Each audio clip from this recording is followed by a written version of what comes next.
आज के दिन की उक्ति हरिनाम की महिमा पर, जो कि मुंडक उपनिषद से ली गई है, स्कंद 2 अध्याय 2 श्लोक संख्या 4 से। प्रणवः धनु शरो हय्यात्मा ब्रह्म तल्लक्ष्यमुच्यते प्रमत्तेन वेदव्यम शरम शरवा तन्मयो भवेत्। नाम रूपी धनुष से और जीवात्मा रूपी बाण से प्रमत्त होकर ब्रह्म लक्ष्य को भेदन किया जा सकता है। ओके, अभी बड़ा थोड़ा ग्राफिकल एग्जाम्पल है कि अगर कृष्ण प्रेम का लक्ष्य है, ठीक है, यानी पर ब्रह्म को, कृष्ण को हमें प्राप्त करना है, तो उसके लिए धनुष है भगवान श्री कृष्ण का नाम प्रणवः, यानी भगवान, जैसे भगवान गीता बोल रहे हैं प्रणवः सर्ववेदेषु, तो भगवान श्री कृष्ण का जो नाम है वो है धनुष। लक्ष्य क्या है? कृष्ण प्रेम। कृष्ण प्रेम जो है वो लक्ष्य है, तो नाम है उसके लिए धनुष। अच्छा, और जो जीवात्मा है वो है बाण।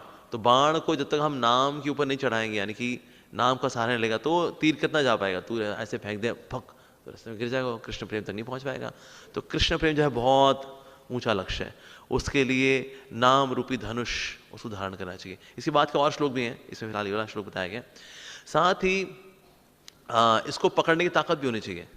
अगर हाथ कमज़ोर हैं, अल्लू वल्लू है, उसको बोले हाथ हैं ढीले ढीले हाथ हैं उसके, तो धनुष भी वो क्या पकड़ेगा भला। तो ताकत होनी चाहिए, तब व्यक्ति धनुष को पकड़ पाता है। तो ये जो आत्मबल है, ये है गुरु की कृपा। तो गुरु कृपा की शक्ति से हम नाम के धनुष को पकड़ पाते हैं। गुरु कृपा ना हो तो हम नाम को पकड़ नहीं पाएंगे। जिसकी गुरु में श्रद्धा नहीं होगी वो नाम को नहीं पकड़ पाएगा, जिसकी गुरु में श्रद्धा होती है वो नाम को पकड़ पाता है। अच्छा, पकड़ तो लिया, लेकिन ना तीर को पकड़ करके पीछे भी खींचना होता है, और इसके लिए शक्ति होनी चाहिए। अगर ये हाथ बहुत कमज़ोर है अगर, तो तीर जो है आप खींच नहीं पाओगे, और फिर तीर बेचारा यहीं पर ही टुक रास्ते में गिर जाएगा वो। तो इसलिए इस हाथ में भी शक्ति होनी चाहिए। ये हाथ भला क्या है? यह है तपस्या की भावना, यानी कि भगवान श्री कृष्ण के लिए कष्ट लेने की जो आपके अंदर विगर होता है कि मुझे कृष्ण के लिए कष्ट उठाना है, मुझे अपने मन से लड़ना है, मुझे अपनी बुद्धि से लड़ना है, मुझे अपने शरीर से लड़ना है, मुझे अहंकार से लड़ना है, मुझे तपस्या करनी है। ये भाव है इस हाथ का बल। ये हाथ का बल है, जिसे धनुष को पकड़ा है वो है गुरु कृपा, और ये है आत्मबल, और इससे जो है व्यक्ति पीछे खींचता है। ओके, लेकिन ऐसा भी हो सकता है हवाएं चल रही हों, तो आपने तीर तो लगाया था कृष्ण प्रेम की ओर, हवा चली, ओ तीर निकल गया किसी और। अरे, ये हवाएं क्या हैं? ये हवाएं हैं भक्ति भजन में आने वाले अवरोध। कैसे हो सकते हैं? वो सूक्ष्म भी हो सकते हैं, स्थूल भी हो सकते हैं, किसी व्यक्ति से हो सकते हैं, हमारे संस्कारों से हो सकते हैं, और इनकी वजह से जाना था कृष्ण प्रेम की ओर, लेकिन निकल गए कहीं और। इसे कई लोग जैसे इस्कॉन में आते भी हैं, अगर शुरू में आए थे भक्ति करने के लिए, लेकिन फिर वो किसी और दुनिया में लग जाते हैं बेचारे, उनको पता नहीं चलता अरे हम कहाँ चले गए भाई। तो इसलिए जो हवाएं हैं वो है अवरोध, जो कि तीर को भटका देते हैं। जो चला था कृष्ण प्रेम की ओर पर चला गया कहीं और, तो इसलिए हवाओं का भी ध्यान रखना चाहिए। साथ साथ में आपको एक व्यक्ति भी चाहिए होता है जो कि बताए कि तीर कैसे चलाना है।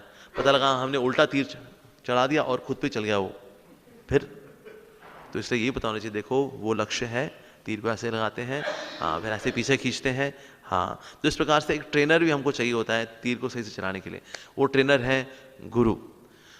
तो इसीलिए हमें गुरु और वैष्णवों का संग भी चाहिए, हमें आत्मबल भी चाहिए, हमें हवाओं का भी ध्यान रखना है, लक्ष्य का पता होना चाहिए, हमें नाम रूपी धनुष भी चाहिए, और इस प्रकार से then we can reach our goal which is Krishna प्रेम। हरे कृष्ण महामंत्र की जय, श्री प्रभुपाद की जय। हम समस्त वैष्णव भक्त चरण कमलों की वंदना करते हैं, जो वांछा को पूर्ण करने के लिए कल्पवृक्ष के समान है, कृपा के समुद्र हैं, पतितों का उद्धार करने वाले हैं।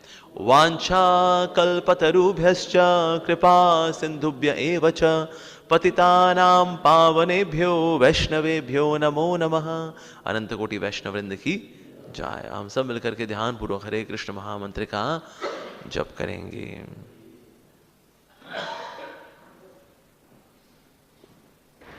किसको फांसी हो रखी है भाई?